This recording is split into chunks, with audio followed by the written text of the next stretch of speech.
I'm Sébastien Jupillé. I'm from Paris. I live there since 30 years now. I came for my studies and I never left.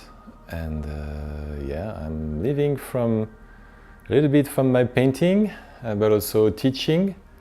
And I still have work on the side, like interior design and product design. Since I'm a kid, in fact, I always drew when I was a kid and constantly like trying to draw from imagination and to read books about that. And when I was a teenager, my parents asked me, "What do you want to do for your living?" And I said, "I want to draw." And but at this time I was a little scared to be an artist for a living. So I decided to draw objects and to become a product designer. So at this time there were Philippe Starck in France who was rising, and I wanted to work like him or with him. And finally I did some product design studies in Paris. That's why I came to Paris like 30 years ago. And then I worked in that business kind of, in that space for 15 years. And I was, designing some object, some yacht or some space, but not really drawing anymore. Was basically working more on computers and 3D. And I was very frustrated about that. So I was, the drawing thing came slowly to me again. And when I was 38, so 10 years ago, I decided to start to learn first the drawing, but in an academic way. That was always my dream to do that. And so finally, I started to look for some classes in Paris and I couldn't find, so I had to go to New York, at your place, to find some good artists to teach. With first Colin Berry at Grand Central Atelier. Just 1 week workshop, and I had a click there. Had a click that I was at the right place. You know, this kind of experience that makes you feel something important is happening.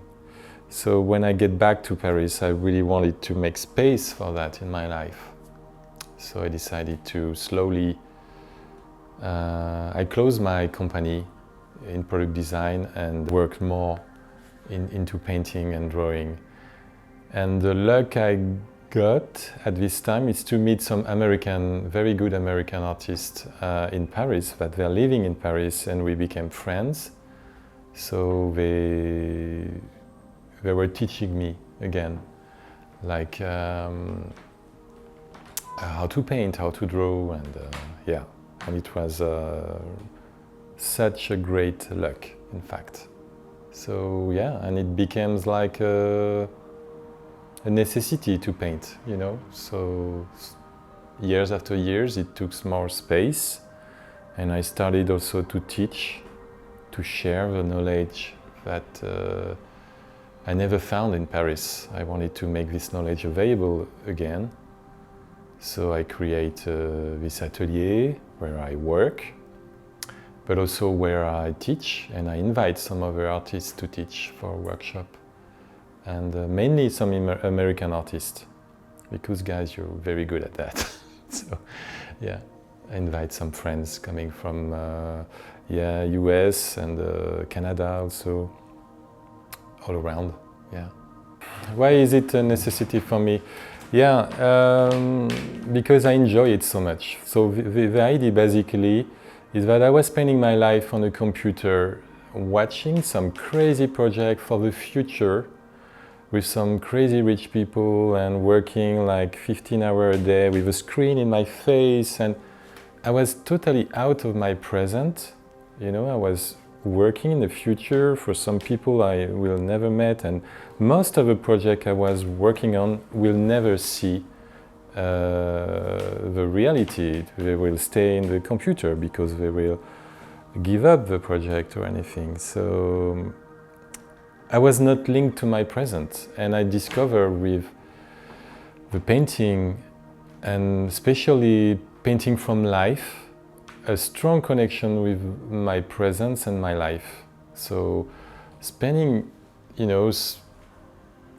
hours, 10 hours watching a tree or a person to make the portrait, or it's just a very strong connection with your time and your space and what is happening around you.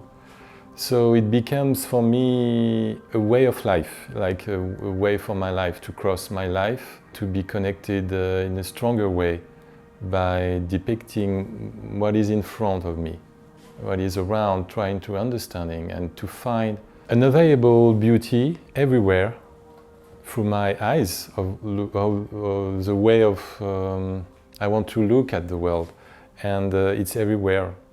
It becomes kind of my way of living on this planet, so becomes more existential for that. So, and I found it was such a luck, in fact, to get that connection to painting. And in Paris there is so much museum, art history, and I'm really into that life. I was always fascinated by the old masters, and I really wanted to know how it was made, because I could see that the contemporary art was not doing that anymore. And there were a kind of mystery about that. And I love Caravaggio. I had a blast long time before that, and I was fascinated by Italian painting, also some French one. And I remember a French artist called Ernest Pignon-Ernest, who was drawing very academical with some charcoal drawing, and I always wanted to learn how to do that. And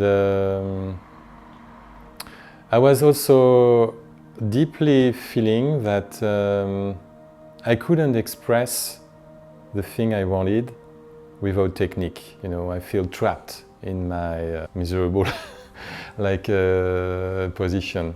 So I just needed to learn the light concept, the anatomical concept, the composition, the values, and develop also my own style and brush, and so much to learn. For me, it's a way to be more free, to know a lot of things, to be able to do a lot of different things and to play with it. And now I start to play with it just right now, and I have to find my own way, maybe stronger, and to be more free. But also I tried before that. I tried to have hundreds of sketches done without any classes. When I was at school, we had some life model session, very short pose, and I was going into spiral. You do always the same thing because you don't know where to dig or where to develop. So I think I needed a really strong teaching to develop something very deep and to go further. Like a lot of artists, I'm struggling to find my balance between my art and my life, with my job on the side, and try to find a way with the money and blah blah blah, and all the artists try to make. So this is one of my work now. But I'm okay with that, but I need more time and more practice. And today I started this journey 10 years ago, and I think I still have things to learn on technique for sure, but I really think inside me that it's time to look for more personal work. Recently my dad passed away, and I think something also changed in me through that. Through the abstraction. It's a little bit complex, but my dad was 78 and now he's not here anymore. And I started to think about that, what is about being alive or dead, and so I started to work a lot on this question of life and death, and how it's getting old, and I started a series of paintings on my back, the big ones, are just about this. So it's a first step of this question of my life and symbol things. And now I really want to go much further into that and really explore and take risk with my own world of painting and try to find a good distance with the technique.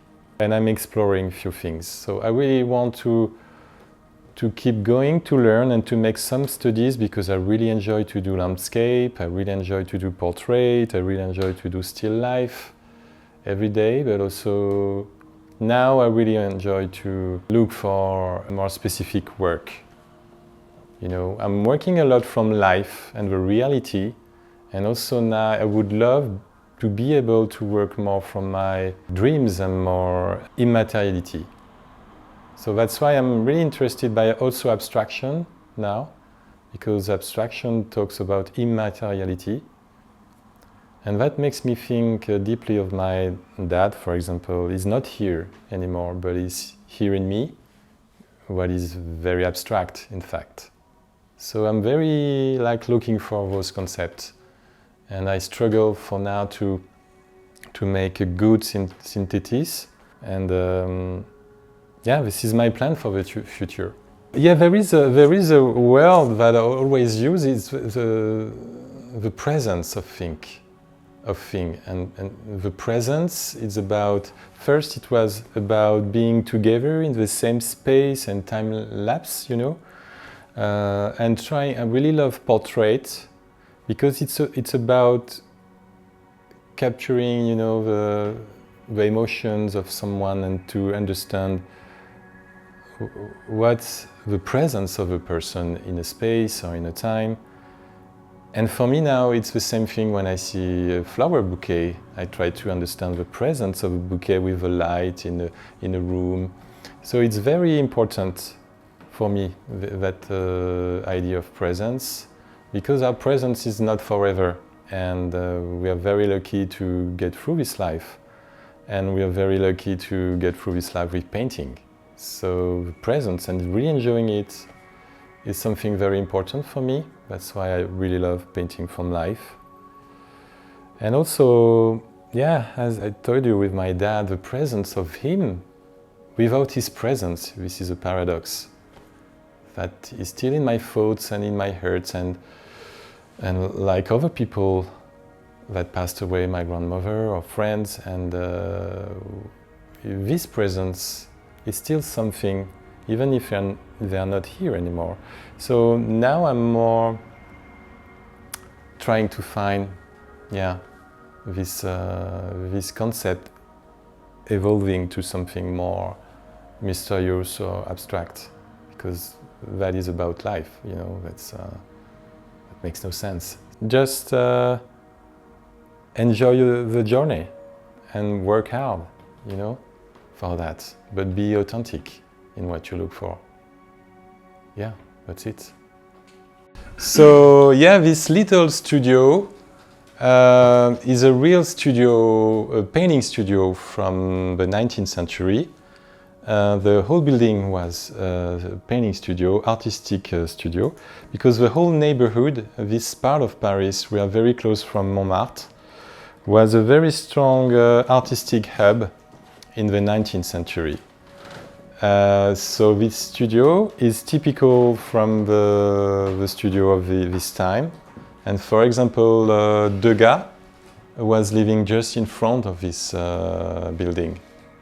He was living there. Zorn was on this side.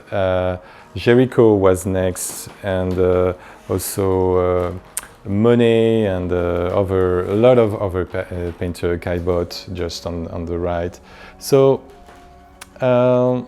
this space, when I found it like 5 years ago, I would say, wow, that's good. That's so nice. It's a real painting studio. It's also north light. So when you work from life and you paint a still life and you want to learn the master's technique, the north light is good because it's natural light and it's stable all along the day. well, it's not perfectly stable, but it's more stable than in the south because you don't have a direct light. So the ceiling is high to bring more light into the room because the north light is less powerful. So I found this studio, I was so excited.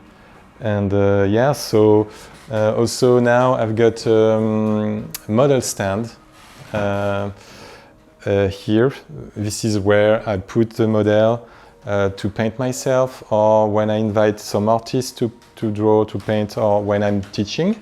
So I do the portrait and I sit the model here, and yeah, there is a stick to just make a, you know, another position or something. Yeah. Also some plaster. You can find some plaster here, some casts, I mean in English, here, everywhere. It's to study the values and the values, the shapes when you start to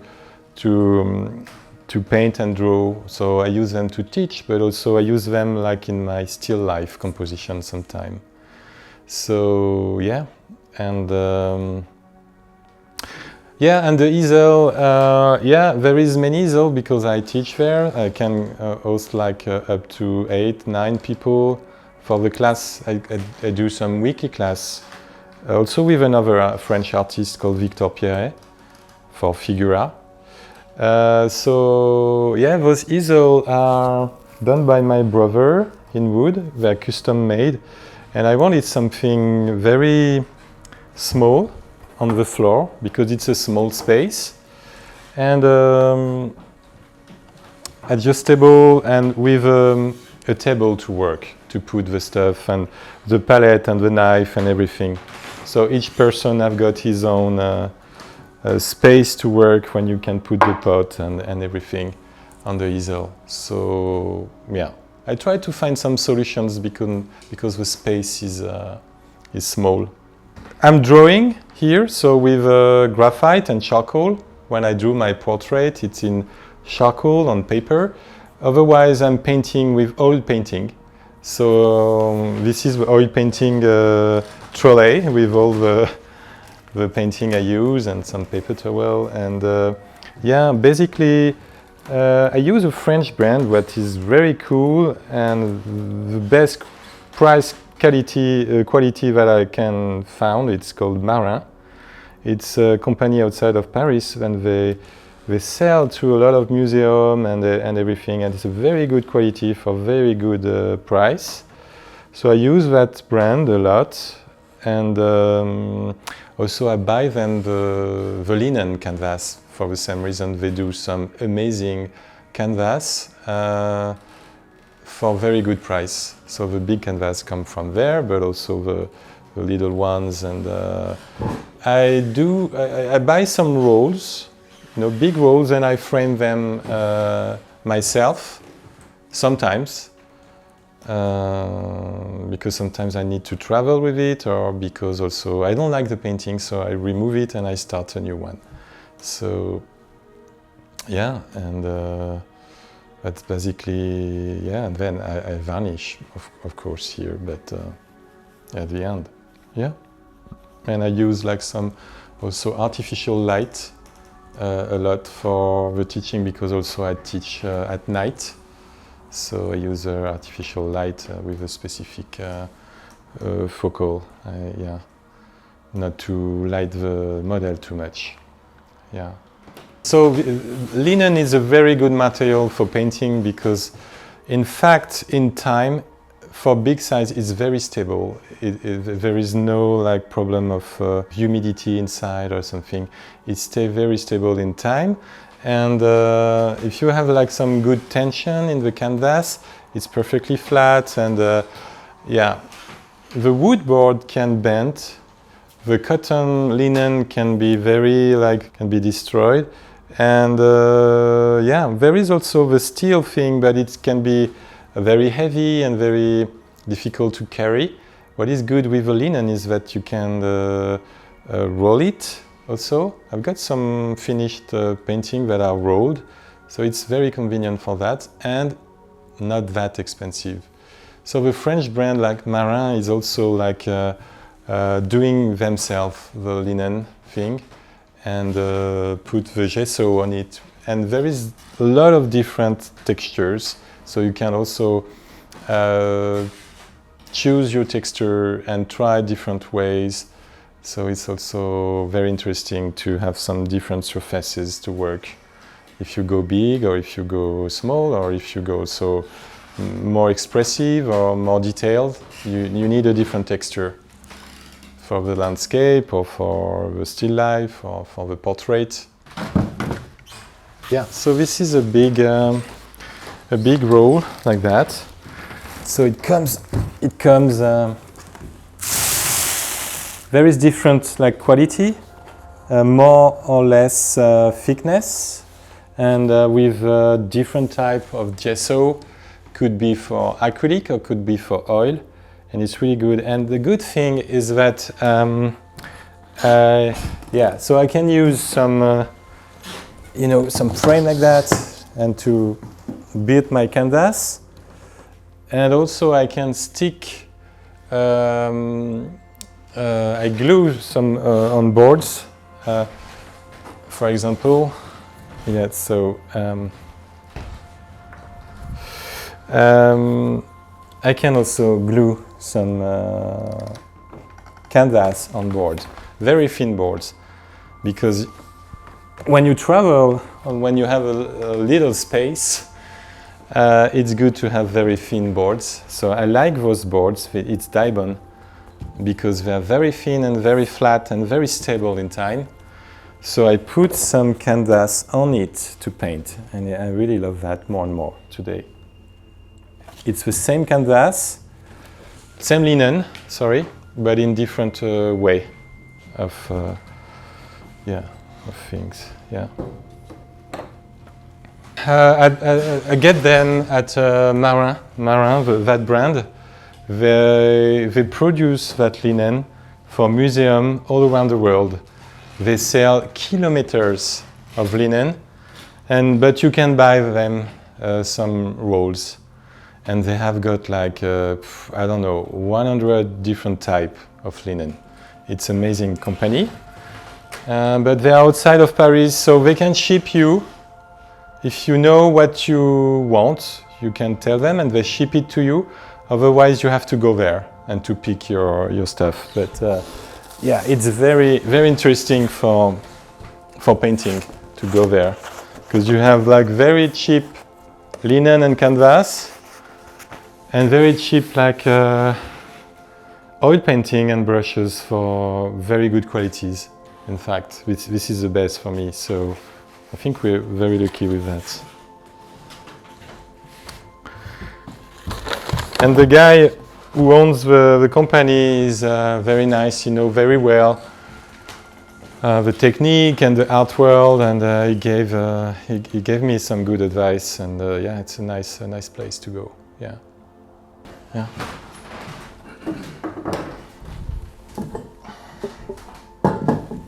Yeah, so yeah.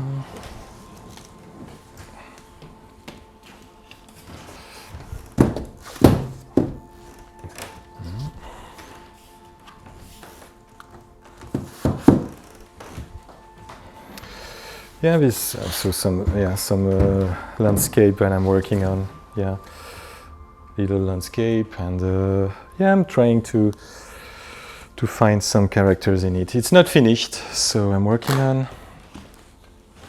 And yeah, and those big ones are yeah, the ones from my parents. So yeah, a little bit. It's a series of painting, and yeah, they're pretty big, but yeah, okay.